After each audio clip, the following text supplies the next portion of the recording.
My name is Brian Kalinoski, and this is my pet peeve speech about recycling. Imagine this. In 2018, the U.S. produced over 290 million tons of solid waste, and only about 32% of that was recycled or composted. Despite our many recycling programs, many U.S. residents still do not use their recycling bins correctly. This incorrect usage leads to environmental harm, such as overflowing landfills and ocean pollution. Today, I'll talk about one of my biggest pet peeves, not recycling. I'll also talk about the many reasons why so many people do not recycle, how the environment takes a toll, and what steps we can do to increase recycling efforts. Many people just don't know what can and cannot be recycled. For example, a greasy pizza box, like this, cannot be recycled. The grease can contaminate an entire batch of recycling, making it unusable to be processed. Did you know that only about 9% of plastic ever made has been recycled? The issue of contamination is huge. A 2020 report by the Recycling Partnership showed that about 25% of all recycled items are considered contaminated, meaning they cannot be recycled. These are items like the greasy pizza box, non-recyclable plastics, or dirty containers. U.S. recycling facilities spend millions of dollars a year to remove the contaminated items from the recyclables. Better education on what can and cannot be recycled could significantly decrease the amount of waste made in our recycling programs and make them more effective. When is the last time you've seen a recycling bin for every trash can in a room? Another large reason for recycling misuse is inconvenience. For some people, the lack of clear guidelines on what can and cannot be recycled makes it hard to form a good recycling habit. A common myth is that recycling is pointless because it will end up in landfills anyways.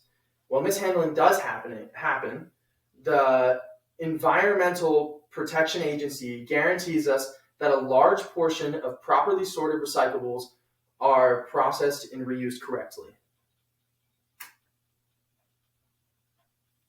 Remember the 292 tons of waste I talked about earlier? The 68% of it that doesn't end up in recycling facilities goes to the landfills. These landfills release a greenhouse gas that is up to 25 times more potent than carbon dioxide called methane. It accelerates climate change very quickly. Recycling materials like aluminum and plastic saves valuable resources. For example, recycling aluminum uses 95% less energy than producing it from raw materials. Unfortunately, most of the energy saving potential is wasted due to bad recycling habits like the grease on the pizza box. Each year, approximately 8 million pounds of plastic are put into our oceans. This pollution harms marine life, disrupts ecosystems, and can even make it back into our food through the food chain.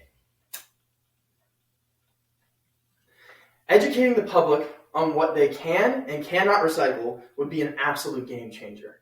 Clear labeling and recycling education can help residents understand recycling. Offering incentives such as tax breaks or utility discounts could also convince residents to create good recycling habits.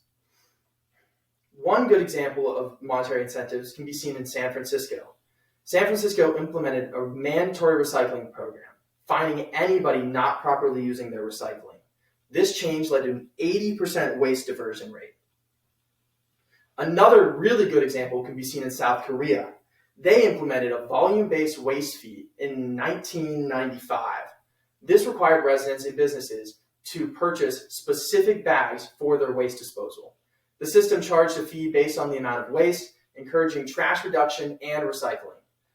As a result, South Korea's recycling rate jumped from 15% in 1994 to nearly 50% in 2004. I believe if we can implement something like this in the US, it would be very beneficial. I believe creating a better recycling system is essential to increasing recycling participation. This should include labeled recycling bins, convenient collection points, and efficient recycling facilities. A good example of this can be seen in Norway. In Norway, they have plastic return systems for plastic bottles. This system incentivizes consumers to return bottles by offering them money in return. With this system, they were able to change their recycling rate to 97%. When we ignore our recycling bins, we waste more than just resources. We waste an opportunity to make a meaningful difference. By fixing recycling issues such as an increase in the amount of bins, better recycling education, and creating new efficient recycling systems, we can help make the world a better place one bottle at a time. Will you do your part? And that was my presentation. Thank you for watching. Excellent. Cool.